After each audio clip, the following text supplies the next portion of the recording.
গুৰুসকল সকলোলৈ নমস্কাৰ জনাই আজিৰ ভিডিঅ'টো আৰম্ভ কৰিছোঁ। যোৱা জুন মাহৰ ২৬ তাৰিখ, এইটো ইয়াত ডেটটো দেখিছে, জুন মাহৰ ২৬ তাৰিখ ২০২৪ত ভাৰত চৰকাৰৰ শিক্ষা মন্ত্ৰণালয়ৰ এডিশ্যনেল ছেক্ৰেটৰীৰ পৰা, এইটো চাইছে এডিশ্যনেল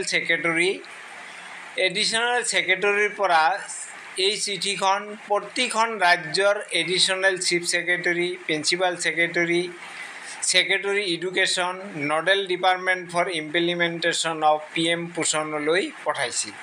আৰু তাত কোৱা হৈছিল যে PM পোষণ MDM আঁচনিৰ জৰিয়তে ৰাইজক জড়িতকৰণ কৰি ইয়াত প্ৰতি বিদ্যালয়ত স্বাস্থ্যসন্মত খাদ্যৰে তিথি ভোজন, এইটো ইয়াত আপোনালোকে দেখিব পাৰিছে, তিথি ভোজন ১০০দিনীয়া এটা প্ৰগ্ৰামৰ জৰিয়তে গোটেই ভাৰতবৰ্ষত স্বাস্থ্যসন্মত খাদ্যৰ ব্যৱস্থা কৰিব। আৰু ইতিমধ্যে বিভিন্ন ৰাজ্যই বিভিন্ন নামেৰে এই কাৰ্যসূচী পালন কৰি আহিছে। তাৰ ভিতৰত আমাৰ অসমেও সম্প্ৰীতি ভোজন, আপোনালোকে চাব পাৰিছে যে আমাৰ অসমেও এই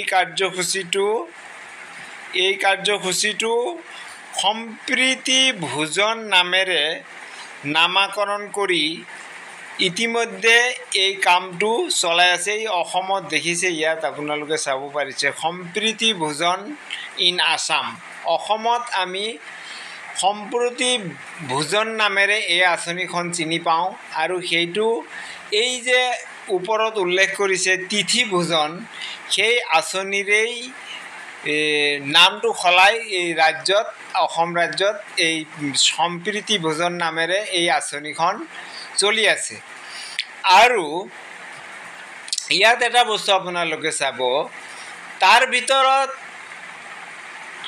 আমাৰ অসমে যেতিয়া আৰম্ভ কৰিছে, এই অৰ্ডাৰত কেইটামান উল্লেখনীয় কথা কৈছে। সেইবোৰ হ'ল যে ১ নম্বৰত প্ৰতিখন বিদ্যালয়ে ১০০দিনীয়া কাৰ্যসূচীত এদিন এই ভোজনৰ ব্যৱস্থা কৰি তাত ৰাইজ, দল, সংগঠনক জড়িত কৰি স্বাস্থ্যসন্মত খাদ্য যোগান ধৰা। আৰু এইটো এটা বিশেষ দিন হিচাপে, যেনে বিশেষ দিনত কামটো কৰিবলৈ কৈছে, যে ষ্টেট ফাউণ্ডেশ্যন ডে,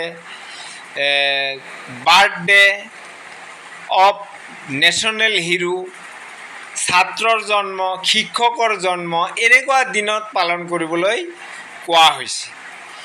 এতিয়া কথা হ'ল যে এই সম্প্ৰীতি ভোজন আমাৰ কি উপকাৰত আহিব। এই সম্প্ৰীতি ভোজনে ছাত্ৰৰ মাজত স্বাস্থ্যসন্মত পুষ্টিকৰ খাদ্যাভ্যাস গঢ়ি তোলাত সহায় কৰিব। তাৰপিছত আৰু এটা হ'ল জাংক ফুডৰ পৰা সাৱধানতা লোৱা, আঞ্চলিক ভেদে স্থানীয় খাদ্যৰ প্ৰতি আগ্ৰহী কৰি তোলা। তাৰপিছত আৰু এটা অপশ্যন হ'ল, তাৰ বাবে কাম এটা কৰিব লাগিব। ইয়াত প্লেনিং কৰাৰ কথা কোৱা হৈছে, যে প্লেনিংটো কেনেকৈ কৰা হ'ব, এই সম্পৰ্কেও এই কথাটো কোৱা হৈছে। আপোনালোকে চাব যে ইয়াত আৰু এটা কথা কৈছে, যে এই কামটো কৰিবৰ কাৰণে প্লেনিংটো কেনেকৈ কৰিব, তাৰ বাবে আমাৰ এখন মিটিঙৰ ব্যৱস্থা কৰিবলৈ কৈছে। যে SMCয়ে আলোচনা কৰি এই ভোজনৰ ডাটা নিৰ্বাচনৰ পৰিকল্পনা কৰা। তাৰমানে এই ভোজনটো এটা নিৰ্দিষ্ট দিনত কোনজনে দান কৰিব, তেওঁক নিৰ্বাচন কৰা, আৰু এটা SMCয়ে এটা প্লেনিং কৰিব।